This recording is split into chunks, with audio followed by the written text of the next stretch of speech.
and welcome to this edition of Inside Egypt. I'm Mike Hanna. The slogan remains, Egypt fights terrorism.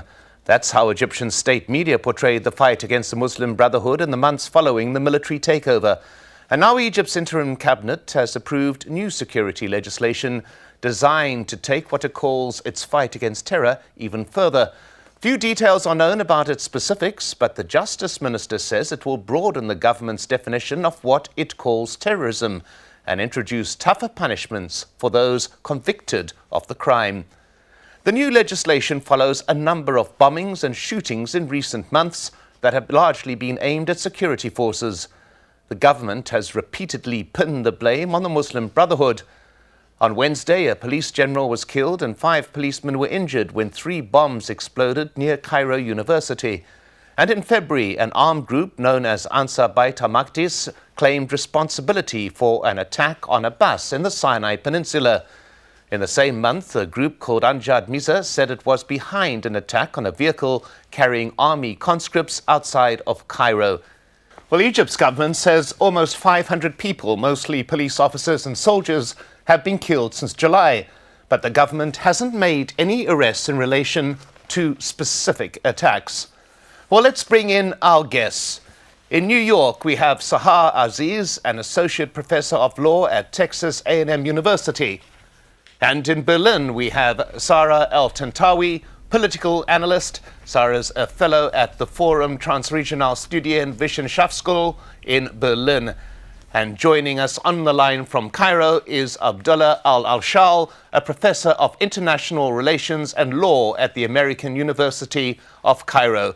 He's also a former diplomat in the Egyptian Foreign Ministry. Welcome to you all. Let's begin in Cairo with Dr. Abdullah Al-Shal. What sort of reaction has there been within Egypt to the news of even more stringent security legislation? I think the reactions are not easily recorded because the freedom of expression is very much limited. And I think that some organizations which are working in the field of human rights are tentatively criticizing the measures. And I think also that fear in Egypt is not very much encouraging any criticism because it's a matter against terrorism. And since terrorism has become the first slogan and the major slogan of the government, without identifying which are the acts of terrorism and what are the groups who have to be classified as terrorists, I think that these organizations are saying that it is a new phase of restricting the freedom of expression. So if we take it generally speaking, I think we are not adding anything tangible to what is existing in our legislation, in the criminal law and the criminal procedure law. Well, let me go to Sahar Aziz in New York on that particular point. There is a plethora of security legislation already in existence. Why does the interim government feel the need for even more stringent measures? I think there are 2 reasons. One is political, in that they are clearly capitalizing on the very unfortunate violence that has occurred in Egypt as a result of what occurred on July 3rd, whether it's the deposal of Morsi or the military coup. And so it is a political opportunity to expand presidential powers. And so what they're doing is they're using counterterrorism law, which other countries have done, including the United States and European countries, in order to expand those powers. And we don't have a copy of the law. They won't release it. The government won't release it. However, media reports consistently state that the definition of terrorism is going to expand. And one particularly problematic expansion, if true, is that any act that undermines national unity could be considered an act of terrorism so long as there is the use of force, violence, threat, or intimidation. And arguably, that could include labor strikes, that could include very effective and sophisticated advocacy campaigns by NGOs where they mobilize citizens to oppose the government or to oppose government policies. And so I think this is the devil is in the details. And so to the extent that they are using the current political situation and the fear and the violence to expand the law so that it can in the future quash dissent by groups that are not terrorist groups in the traditional sense, then this is clearly a political move. Well, sorry, El Tantawi, it would appear that the interim government is confident that it has the backing of many Egyptians in terms of introducing this legislation. Yeah, I think that that's actually the really key point, because as we've seen since July 3rd of last year, the government has hardly needed laws to crack down on pretty much whoever they want to in the name of national security, and we've seen really a limitless drive to do so. So I don't think that, unfortunately, Egypt is not operating at the moment quite that legally. So it's not the introduction of these counterterrorism laws, I would agree, is political, but I would also add that the kind of, I think, more interesting point that we really need to, as analysts, really start to understand is that this could not be possible without the fact that there's almost guaranteed public support. Why is there almost guaranteed public support for these types of measures? We need to, I would, as an analyst or as a scholar also of the Muslim Brotherhood, take a step back and really look at the relationship between this group and the Egyptian government, whether it was the monarchy through the free officers through to the present, the relationship between these two organizations, this constant push and pull and constant relationship that they have. And I think that the best case for Egypt now is for us to step back and to understand, to try to think of ways to get out of that particular dynamic. So I'm weary of coming down sort of on the side too much of one side or the other, because really what we're seeing is the enactment of a kind of historical dance that's been in place for 80 years. I want to go with to Abdullah Al-Ashal with something that you brought up there. This legislation, it would appear, is very general. It's not specific to the Muslim Brotherhood, as, for example, the legislation outlawing the movement last year is. Is this intentional to make it as wide as possible, do you believe, to shift the focus away from a single organization such as the Muslim Brotherhood to a wider variety of dissenters? I think you have to read the political situation while you are trying to examine the tenor of this law or the measures which are declared now. We didn't see anything concrete. I think since the 3rd of July, there is a general campaign against those who have been included in the Islamic political Islam and the center, the Muslim Brotherhood. So launching a campaign against them is very radical, and I think many measures have been taken in this regard, including declaring the Muslim Brotherhood as a terrorist group, and also making many demarches with Britain and some other states as to make the campaign very strict and global.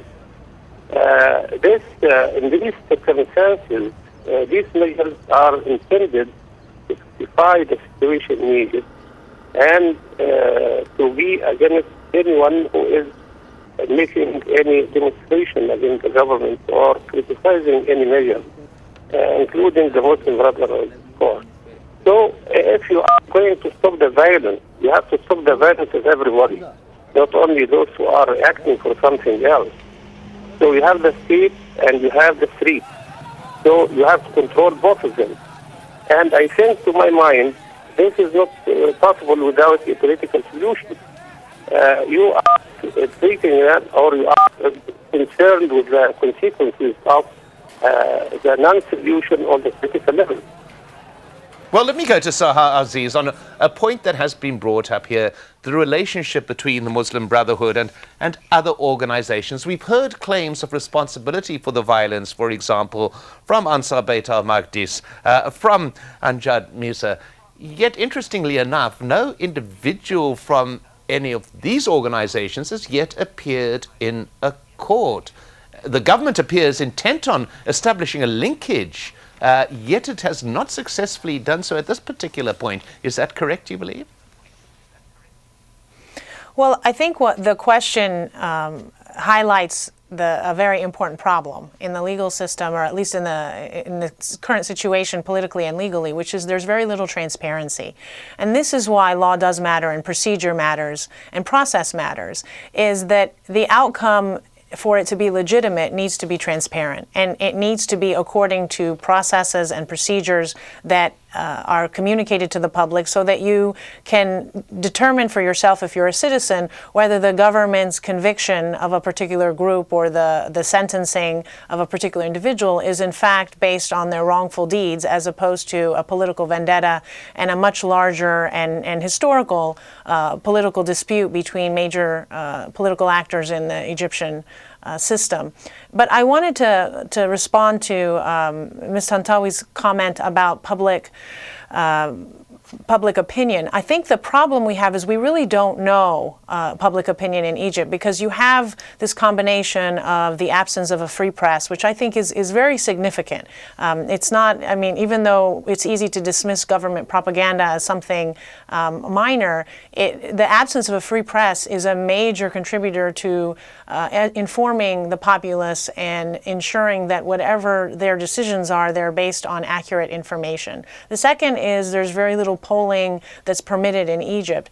And the third is the consequences of dissent and expressing your opposition to government policies right now is literally your life, if not your liberty. And so it's very difficult to know what percentage of the public is supporting this extent of the quashing of dissent, as opposed to simply saying, I'm not in favor of the Brotherhood or I don't support Morsi. That's one issue. But the real issue is, to what extent are Egyptians supporting this regression back to the authoritarian state, this regression back to the police state, where state violence becomes the modus operandi for dealing with any kind of conflict and any kind of dispute. Well, sorry, El Tantawi, your response to that, is there a separation out within the Egyptian public in the public analysis of the situation that, well, we are told that the Muslim Brotherhood is a terrorist organization, yet it does appear that there are others who are being arrested and may well be arrested in terms of the new legislation who are not members of that organization but are merely guilty of public dissent. Your view? Yes, it does indeed appear that this law is extremely sweeping, and of course it's aimed at the general counter-revolution that has been put forward since the events of July 3rd of last year. It's just that I think it does us a disservice to not understand that the point that we're at right now in Egypt is in a strange way one that was asked for by a lot of people. And I'm not sure, I think that if, you can rely on other modes of analysis besides, quantitative polling to understand some of these attitudes. It is my conviction that a lot of this would not be possible were there not public support, first of all, against Morsi's rule. And of course, the government leveraged that lack of support for Morsi's rule to go very, very far, and far further, I would argue and agree, than probably many people had ever asked for. But if we, again, I'm always wanting to kind of stand outside the binary here, that, it's now, so many of the analysts, I noticed something, that so many analysts who had criticized, for example, the Morsi regime from the first day that they took power, really sort of relentlessly criticizing that regime. And then when that regime was removed, a lot of those same analysts sort of pivoted to relentlessly criticizing the Sisi and that regime. And I think that the truth of the matter is that many Egyptians essentially just are hankering for security and for a return to a stabilized economy. And I think it is important for us as analysts and as people who truly want to understand what's happening in Egypt and care about what's happening in Egypt to really recognize that experiment, that year of Morsi in power failed in the eyes of a lot of average people in Egypt. And this is not simply, the elite that had a problem with it. And so it was that, that historical trajectory, what actually took place, that allows now for the government to come in and, in my opinion, far overplay their hand and act in ways that are frankly completely reckless. Well, let's just take a look at how far it's overplaying its hand, and just pause at this stage. There are a myriad of people on trial in Egypt facing security charges. Many of those, as we said, are members or supporters of the Muslim Brotherhood. They include Mohammed Badi, the group's general guide, who appeared in court this week. Deposed President Mohamed Morsi is also standing trial. But a large numbers of others with no relation to the Brotherhood, such as activists and journalists, are also facing terrorism charges. We are looking at a situation here, going to Zaha Aziz in New York, where there is an absolutely overburdening of the legal process, of the courts themselves, it would appear. The courts are snowed under with hundreds, if not thousands, of cases ongoing all the time. To mention the one example, some 500 people sentenced to death on the basis of 2 hearings by a judge. That seemed like a court under a lot of pressure with very little time to do things. How much does this impact on the society as a whole, where justice, while being seen to be done, it may be argued, may not be regarded as justice at all? Well, I think this is where I admittedly have a bias as an attorney, is that I am trained and I do have my conviction that process matters, transparency matters. And if we want the law to be relevant in any society, then we have to take it seriously.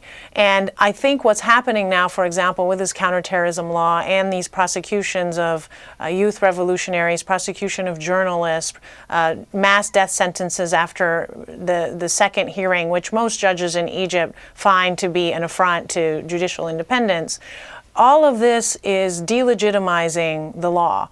And when you delegitimize the law and make the courts irrelevant and the law irrelevant, you force people into the streets. You force people to have to resolve their disputes through violence. And you essentially exasperate pre-existing disputes and pre-existing disagreements, which predated, part of it arose from July 3rd, part of it arose from the Morsi's regime's failure in many, many aspects, part of it has arisen through decades of authoritarianism.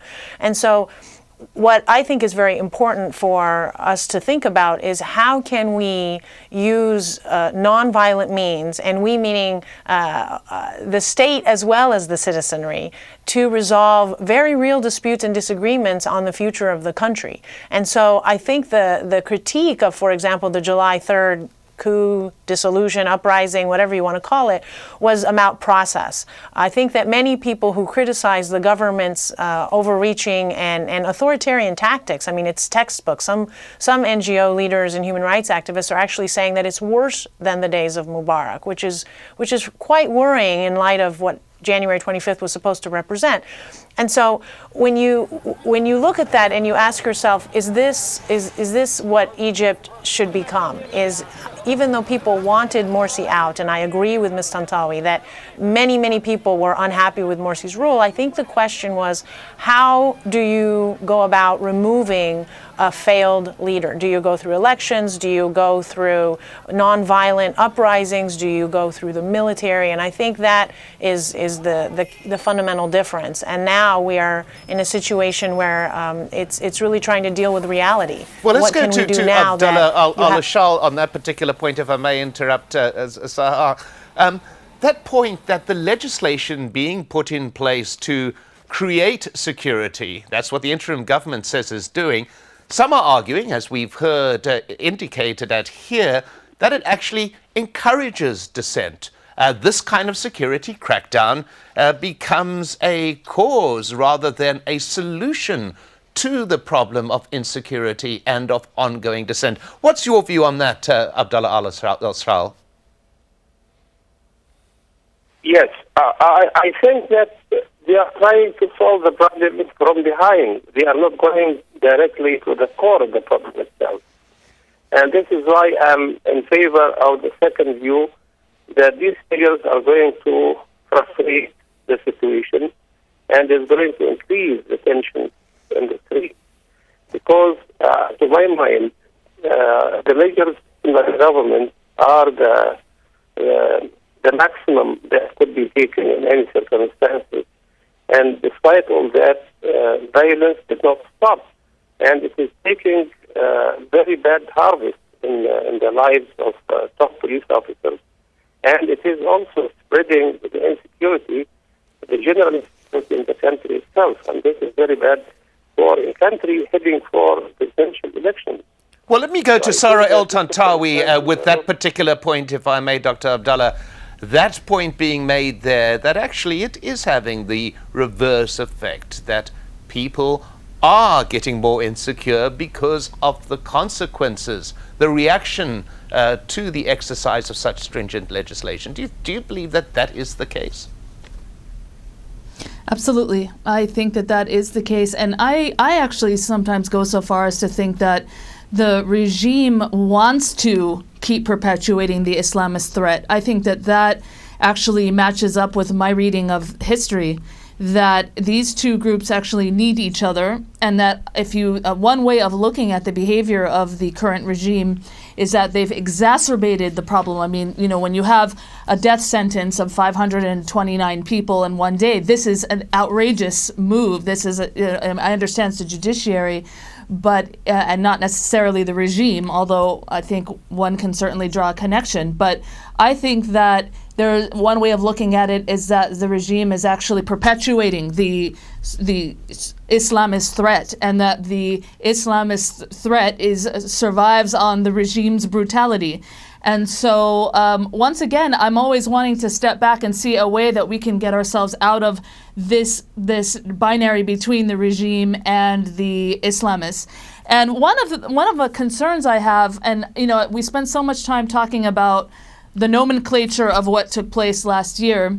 One of my concerns is that if we come down rhetorically too one-sided, which is this is a junta, this is a coup, this had absolutely nothing to do with any public support, which I think that you get a lot of that analysis, and of course that analysis grows as the regime becomes more brutal. The problem I see with that is that it lets the Islamist side of the equation off the hook. And then my fear there is that we then swing back into a period in which the Islamists pose themselves as the absolutely wronged victims, and then kind of pave a way back into power, and then we then have the same story happen again with increasing levels of brutality each time. Circular course of events. But I want to go very quickly to Saha Aziz on the point that you made there. Is there indeed a symbiotic relationship between the Islamic movements, such as the Muslim Brotherhood, and the interim government? They need each other. Is that the case? I do agree with Ms. Tantawi's reading of that. I think there is a very long history of a very contentious relationship between the Brotherhood and the regime. And I think the travesty in all this is that many Egyptians, including those of us in the diaspora, thought that January 25th was going to create a third way, a new way. And that third way, which presumably was the revolutionary youth, was the impoverished youth, the middle class that's dwindling, those who were what you will call the silent majority and didn't have a vested interest in the political status quo, is that they, in effect, were marginalized by both of those major stakeholders, both by the Brotherhood and both by what we'll call the deep state, the status quo regime, absent Mubarak as the head. And what's troubling for me as an attorney is that many of these laws are perpetuating that binary. And even though it's used to justify quashing the Brotherhood as part of this dance, as Ms. Tantawi said, it is in effect setting the stage to make it virtually impossible for that third way to rise up and become a voice for a large swath of Egyptians. Well, so I at think that particular point, I'm afraid we've come about. to an end of this discussion. My thanks to my guests, Saha Aziz, Sarah El-Tantawi, and Abdullah Al-Ashal. A reminder that Al Jazeera has been unable to report from Egypt this year. That's because our team there is in detention and has been since December the 29th. Peter Gresti, Mohammed Fahmy and Baham Mohammed are falsely accused of providing a platform for the outlawed Muslim Brotherhood. Abdullah al-Shami from Al Jazeera's Arabic channel has been detained without trial since last August. Al Jazeera rejects all charges against its staff and continues to demand their immediate release. And you can keep up to date with Al Jazeera's extensive and continuing coverage of what's happening in Egypt on air and online. Let us know your thoughts. I'm Mike Hanna. Thanks for watching. From me and all the team, goodbye for now.